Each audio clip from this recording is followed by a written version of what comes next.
So for people who have those moments, which we all have, where we're not feeling it, we're just not feeling like I want to love myself today, right? Or there's all these reasons why we're not lovable. Any suggestions for those people who are in that space? Yeah, and we all do it. We all do it. We forget, we have lapses of awareness, right? That love, I can tap into that in this moment. And for those who feel like they've never felt love or have never felt divine love, to know that it's available is the beginning. To say it's there and I want to experience it. I choose it. What I tell my women who are and the guys that I've been working with lately, which has been really fun, by the way. I love working with the guys too. It's slower than you think. Opening the door is slower. So if you haven't felt love, real deep, deep love, or bonded love with a partner, or parental love that you've wanted, and you're thinking, I want it now. And they are often looking for the big shamanic experience, right? That's going to open the doorway.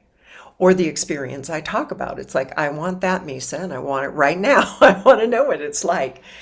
That's great that you know you want it and you want it now is the perfect beginning. And to be aware that you've got hundreds of ways to block that energy, that you're going to sabotage it because you're afraid of it, because you haven't experienced it.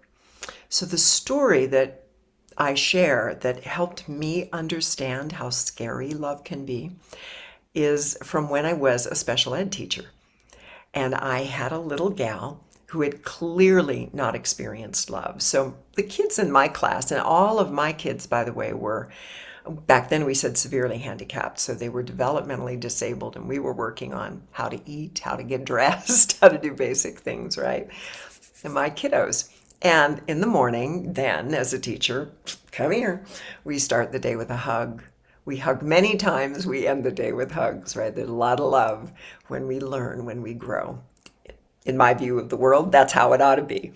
So this little gal, we'll just call her B. B, if I even came near her, would begin to just like this, right? She couldn't stand the idea of, and she'd spit, it was pretty gross. She did not want anybody touching her. So we started out very, very, very slowly. We broke it down as small as we could get to where she could accept love. And I wouldn't even look at her. I would just say, "Morning, B." And after a few days of that, when she was fairly calm, was able to participate in the classroom with us, right? Whatever we were doing, then I just raised my voice a little more. "Morning, B." A little warmer. Or whatever, I'd listen for a tone that she could receive. And then just a little touch on her hand. "Morning, B." And we'd work our way until little flickers of eye contact. "Morning, B." Boom. Be off to the next thing. Let's go. So she didn't have time for her obstacles, right? For her self-defense mechanisms to kick in. We just moved right past them until finally, and it took months and months of this slow progression, till finally she would come up to me for a hug. Oh. And she could look right in my eyes, and I could say good morning to her, or good job, look what you just did. And that when we've been so damaged, we want it so bad. Of course we do. And we have all these barriers that say, wait a minute, if I want love like that, love's going to get used against me. And so don't want love. Don't do that. Don't reach out for it. Don't try to let it in because it's going to hurt. And those barriers were good defenses, smart defenses, so that you wouldn't be re-injured day after day after day after day. And they come down slowly. We've got to respect them and pull them down a little at a time, a little at a time. And notice that as the love gets a little deep, your barriers fly back up. That's okay. We don't have to hate the barriers. They protected us. It's like, oh, look at you. Yep, there you are again. And I love you. I know what you're about. You can relax now. You can relax. We're going to let in a little more and a little more until I am that experience. Unshakable, unending love, day by day by day. When we get used to feeling worthy of it, it happens. And there are those moments, and my women experience them. The woman I talked about at the very, very beginning had never experienced love from others or divine love. In just months after years of this conditioning, just months later, she's entertaining and engaging in a healthy relationship with a man.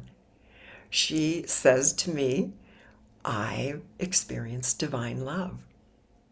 I know what that feels like now. I'm like, bravo.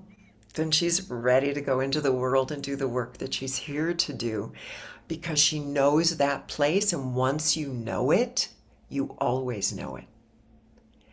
You always get to return to it. So even if we've had love experiences in our lives, but not that really deep divine love we want to know,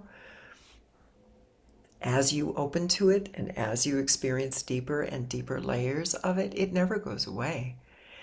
Then it is back to what we were talking about earlier, that pause when you watch your defenses go up. And just, it's okay, I know you. I get it, I get it, I get it.